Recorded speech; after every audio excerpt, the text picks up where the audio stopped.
September is Heritage Month in South Africa, with the 24th of September, that's tomorrow, being National Heritage Day. And to mark Heritage Month this year, the GCIS will today host a heritage webinar under the theme Celebrating Africa's Languages, Inheritance and Technology for Innovation in the Knowledge Economy. And one of the panelists is Unathi Kondile, who is the founding editor of Isolezwe, lesiXhosa, and he joins us now to talk a little bit about what they may be discussing and, of course, some other issues around heritage. Unathi, thanks so much for your time. Welcome to Morning Live. Thank you, Sakina. Good morning to you and the viewers at home. So let's just take a look at the theme, Celebrating Africa's Languages, Inheritance and Technology for Innovation in the Knowledge Economy. That's the theme. So as you understand it, please unpack this theme for us. And what is that language promotion that, can be used? And what can it do for the preservation of our overall different heritages?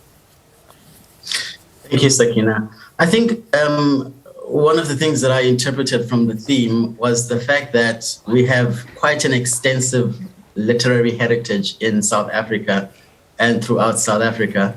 But at the same time, we also have the potential to build a new type of heritage using our own languages. So we need to be writing more, producing more content online, and creating knowledge economies using our own languages. So we will be discussing and sort of tying it in terms of exploring what opportunities exist for African languages throughout the African diaspora, as well as, in the digital spaces that we occupy. So there'll be three speakers there, Dr. Tegan Bristow, as well as Faye Shao, who will be speaking on the particular work that they're doing around heritage. And of course, I'll be speaking about language, doing media, producing media in vernacular languages and the opportunities that exist in those spaces. So we'll be exploring heritage from a point of view of finding opportunities. And that's very interesting, especially as you say, producing media in our vernacular spaces and the sort of challenges that comes with that, Unathi. Let's talk to your particular paper and, of course, the sort of challenges that you encounter. Yeah, I've had quite a number of vernacular newspapers since 2012, from Iskidimi to Isolezwe, and currently running Ipepalam and African Science Stars. The challenges there have always been, the funding of these newspapers, the lack of advertising, that we don't get local support from businesses or local government entities that should be supporting us, as well as, growing these things, distributing them, finding people who can write in the vernacular has also been a challenge.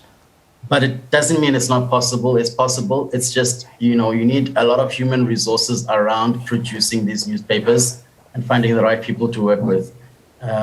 But so far, it's been a good journey.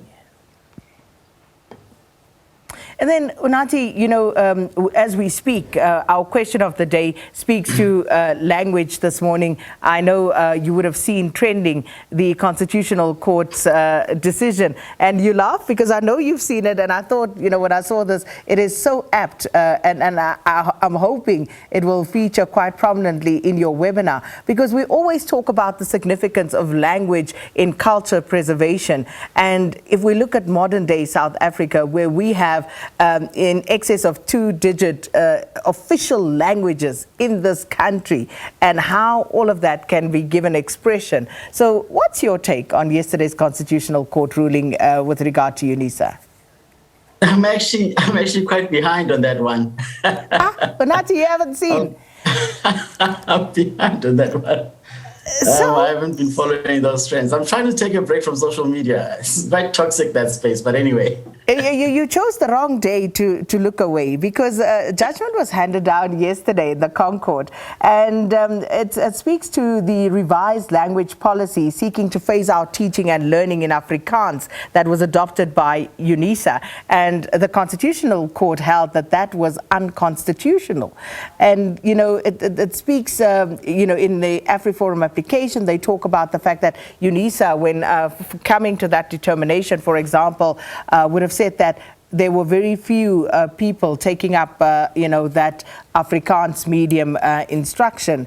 But the Constitutional Court holding that the policy then to do away with it was unconstitutional. And we have heard in South Africa for the longest time, people have been crying about equality for all languages, and that everybody has the right to be taught in their vernacular. But this, of course, just raises the temperatures in the country once again. But what is your take, quite apart from that, in terms of the church learning and teaching and the languages of instruction in our country, and how that speaks to our heritage and how we actually preserve our heritage and also the pride that we have? Okay, thank you for updating me. I'm going to try and spend more time on social media.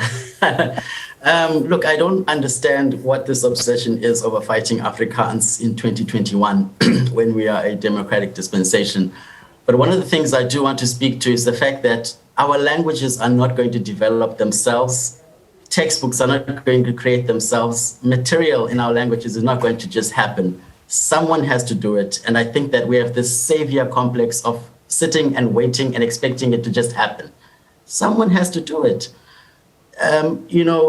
I value, and I think it would take us very far if we were to actually teach in the vernacular. I've translated quite a number of accounting texts.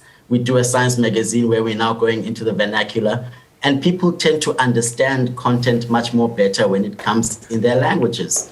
And that's something we are possibly aware of, but we are not doing. Some people are failing because they're being taught in a language that is not theirs. Teach them in their own language and they will understand. Therefore, I think this is an opportunity for us as South Africans and Africans as, in Africa throughout, to push for our languages, but not just push, identify people who are going to actually implement these things. So you can't say these languages are important, we need to implement, we need to teach with them, we need to do X, Y, Z with them, and we need representativity.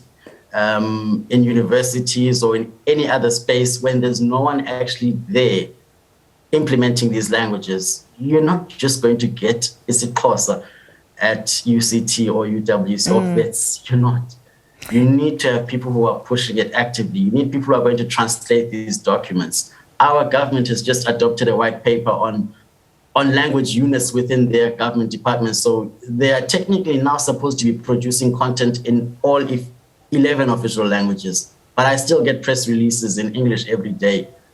I'm still getting, or watching the president speak in English every day. There's never a translator there or some live translation happening or some, So we are far behind.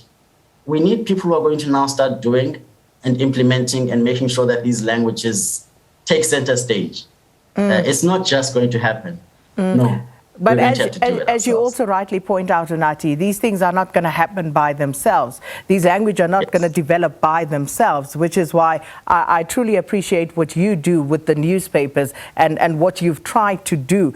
And as you say, it's a crying shame that there isn't enough support for that. It really is, and something should be done about it. But then just finally, we're also faced with the challenge of our children who barely have a grasp of their vernacular languages. How do we change this in order to ensure that future generations don't actually lose touch with their roots? I was actually one of those children. I only learned how to speak isiXhosa at the age of 12 in 1992. So I was raised on English. So I have hope in the new generation. I have hope that the younger children are going to take interest in these languages and start to question, hang on, why am I expressing myself in a language of another when I actually have a language of myself? I'm hoping that self-actualization will happen in the children of today, tomorrow, or yesterday, as soon as possible. also parents just need to try and motivate and start showing the value of these languages. Lastly, you cannot push for children to engage or to love the vernacular if there are no opportunities for them or there's no reason for them to be engaged in the vernacular. If they're going to be software developers, if they're going to be teachers, then show them that there are opportunities that exist through these vernacular languages. So we have a lot of work to do. We have to make these languages sexy, and the children will take it up. But I'm hoping that they're going to reach a point of self-actualization and just say, hang on, wait, something's wrong here. Like I did when I was a child. Something was wrong, and I realized I could not speak my own language in the township. I was being called Mfanawase America and all those things because I couldn't speak IsiXhosa. And I learned Xhosa, and now I run Xhosa newspapers. So there's hope for the children who are still under 12, who are speaking English. The parents must not despair. That's what I would possibly say around this subject. I tell you what, I thoroughly enjoyed this conversation and really looking forward to, I hope that I will have the time to maybe just catch a part of this webinar. But thank you so much, Unathi Kondile, founding editor of Isolezwe lesiXhosa newspaper, talking to us about the importance of language preservation as the country marks Heritage Month and, of course, Heritage Day tomorrow.